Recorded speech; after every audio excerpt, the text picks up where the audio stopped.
Hey, John here from the Blues Guitar Institute, and this is your Tuesday Blues, where we talk all about great acoustic blues concepts without a lot of filler. These are straightforward lessons designed to get you playing some cool blues as fast as possible. If you're new here, go ahead and hit the subscribe button, and let's get started.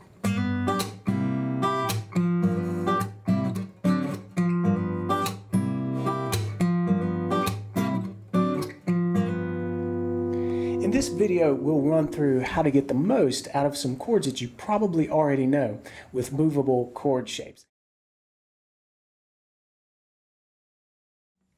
Let's start with three familiar chord shapes you probably already know. We're going to start with this E major chord shape here, where you strum across all 6 strings, one of the basic fundamental chords. Then we're going to move and look at an A major. In this position, again, one of the basic chords, and then a C major here. And what we're going to do is illustrate how you can move these around the fretboard. Let's start with E. If you take this E and really refinger this so that you've got your index finger laying across the nut, that helps visualize what's really happening here. The nut is kind of acting as a finger for you, right? But if you refinger this in this manner, you can really see that as long as we bar where the nut is, we can move this up and have a good chord. So from E, we come up to an F bar chord, F sharp, and so we want to play G. We can do that here at the 3rd fret, leading off on this 3rd fret. That root note is a G on the 6th string. The cool thing is that this applies to basically every other chord shape as well. So when we played our A here, you can also view that as clamping down over the nut to compensate for the open 5th and 1st strings. So then when you move it, just kind of keep that shape the same. You can move up to a B flat, a B, and then let's stop here at a C. But do know that you can keep going. You got C sharp, D, and moving up the fretboard. Your root note is what's going to give us the chord name, on the root note being on the 5th string here. And then finally, we have this C shape. And this one's a little more difficult, but you can finger this in this way. That is not a terribly comfortable chord for me, so I don't play it a lot, but you can absolutely get the same thing happening here by moving up that 5th string root note on the 5th string, and just making sure that if you want a C, you're going to lead that C shape off here. If you want a D, you'll lead it off here. So that's really what movable shapes are about. Now let's take that little bit of knowledge and make it a little more bluesy, make it something that we can use as blues guitarists. So let's kind of hang out here in G. So we'll use this G chord shape to start with. The thing that makes a G7, or a dominant 7th chord, you'll hear those used interchangeably, is the presence of the flat 7 in reference to G. So if you go up a G major scale and find the flat 7, you're going to end up with this F note here. And so as long as we have this F showing up in our G chord, we've converted it to a G7, a G dominant 7th chord. So how do we do that with this bar chord shape? It's actually easier than you think. And it actually helps me get a better bar chord going. Just get a little more leverage. Just pick your pinky up. And you can hear this F note ringing now under the bar at the 3rd fret. Perhaps it'll tell on you a little bit if you're not used to having a solid bar there, because now maybe this note, once you pick up the pinky, doesn't sound super cleanly. So make sure that you can get this to sound as a nice full bar chord after you remove that pinky. You want clean chords here, and you want to be able to play them anywhere across the neck. So again, we've got a G. Moving from this E, we could do that. And we've got an E7. A lot of times we would play it like this. the same thing's really happening. We're just using the open strings as kind of a crutch, to be honest here, to help us with something that might be a little less comfortable on the fretboard. And you'll see this very often in my playing and in a lot of blues players playing. But if you want to play a G7 in this manner, you're going to have to refinger it so that it would look like this, moved up to G, and then G7, picking up G, G major, G7. Now let's see what we can do with that A chord shape. If we take the A, we need to now find the flat 7 of A. And without running through the scale, that's going to be G. A little cheater for you here. It's going to be a whole step down from the root. So G was F. A is G. So we need to find a G note that we can put into this A chord to make it into an A dominant 7th. And what's going to happen is you can simply pick up your ring finger if you're fretting it like this, but make sure that you pick up off of the 3rd string nonetheless, and that 3rd string rings an open G. So A major, A dominant 7. A very simple tweak here, much like the E shape where we were here. We just picked up a finger, which moving it into the movable shape looks like this. Just pick up your pinky. Here we've got an A. We pick up that finger on the 3rd string, whichever finger you happen to be using. There's definitely multiple ways of fretting this A. But let's move that up. I like to move into this position where I'm really the same chord here, but now I am fretting it with my ring finger on the 4th string, 2nd fret, the open 3rd string, and then my little finger catches the 2nd fret of the 2nd string. Now we can move that up. So A, B flat, B, and then C.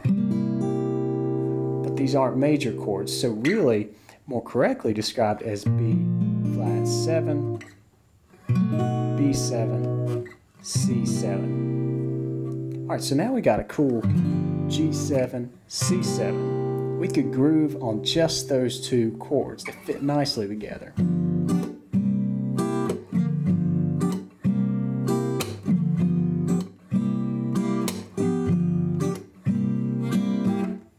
But there's one more shape that we started out with that we can fit into this little groove as well, and it's this C shape. And remember, you get into this kind of funky, really difficult to pull off chord shape.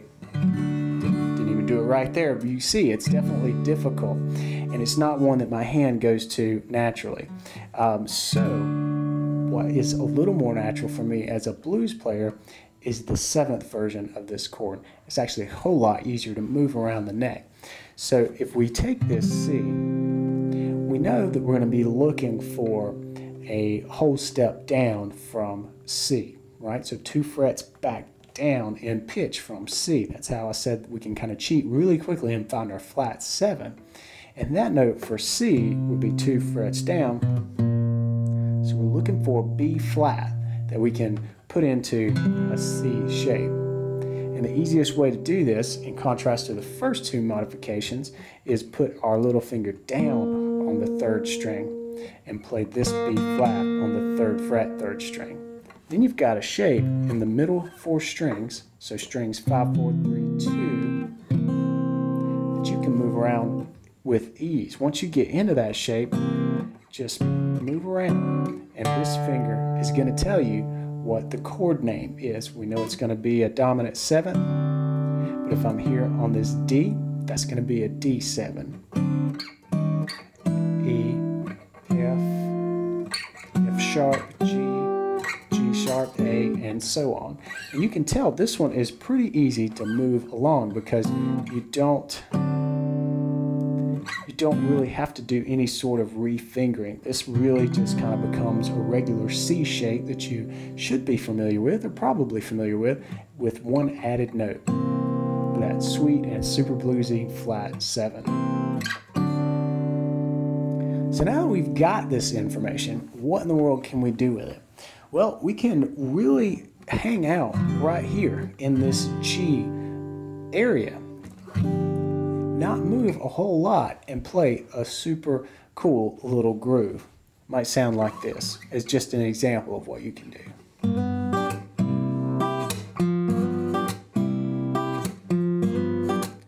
Alright, so we got a little 2-chord vamp going there. Let's throw in our D7.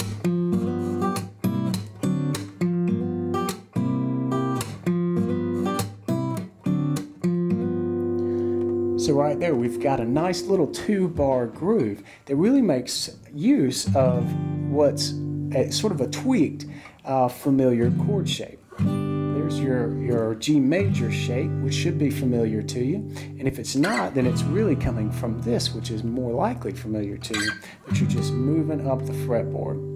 And then we moved into the A shape, and we got rid of that note on the 3rd string, moved it up, got ourselves a cool little C7.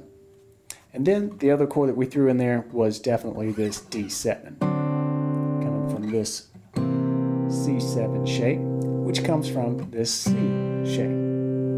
So once again, we got a cool little groove.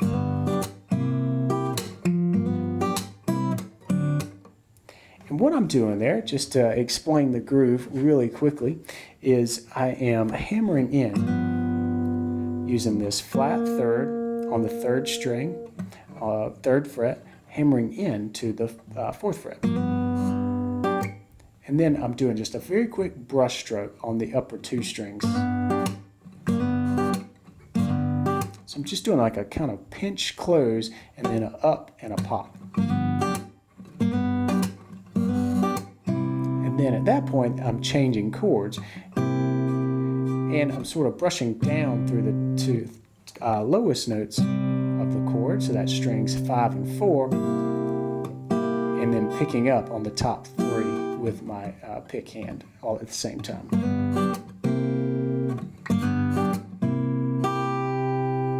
And then rolling through and then doing that quick upstroke on the top 2 strings.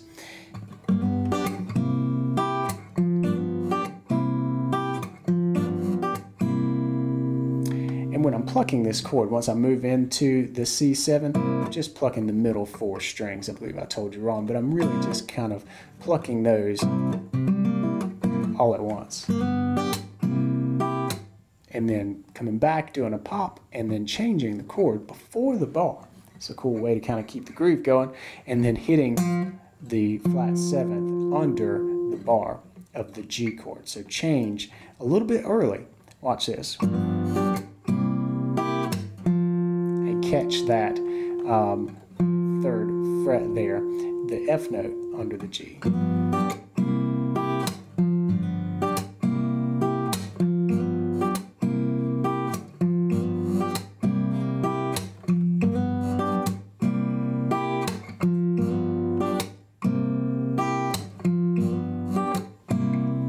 Can answer this and throw in our D7 like this.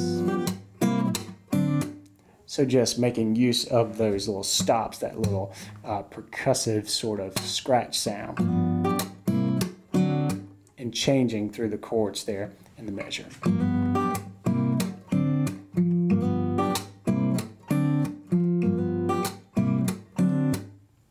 Just like that. So the cool thing, as we've talked about in the beginning of this video, is that this is movable. So we now have a cool little blues groove, just as an example of what you can do here. And we can take this and move it all around the fretboard. So I want you to do that. Let's move this into A for a quick second and let you get a look and a listen at how this really sounds and how it feels moved up. It changes the character because we're changing the key of this thing. So we're going to move from this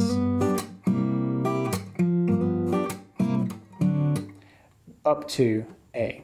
So we're going to make sure that our root note here is the 6th string 5th fret, and we'll get to work.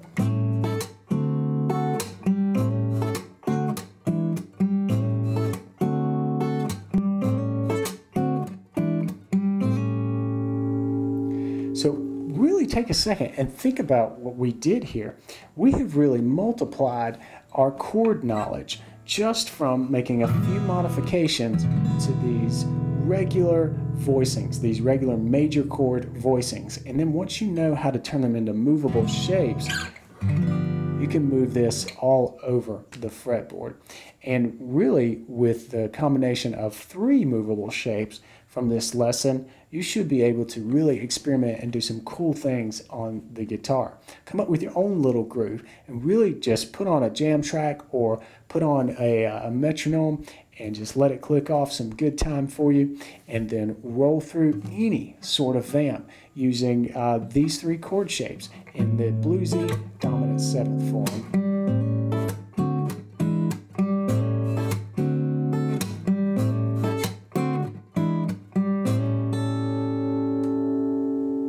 If you want to build a solid foundation in the blues, then check out 3 free lessons from BGI's Acoustic Blues Jumpstart course. Check out the link on your screen and enroll in the course to get started on those 3 free lessons today. That's it for this lesson. Thanks for watching, and be sure to check back next week for more cool, straightforward blues lessons. Until then, practice smart and play on.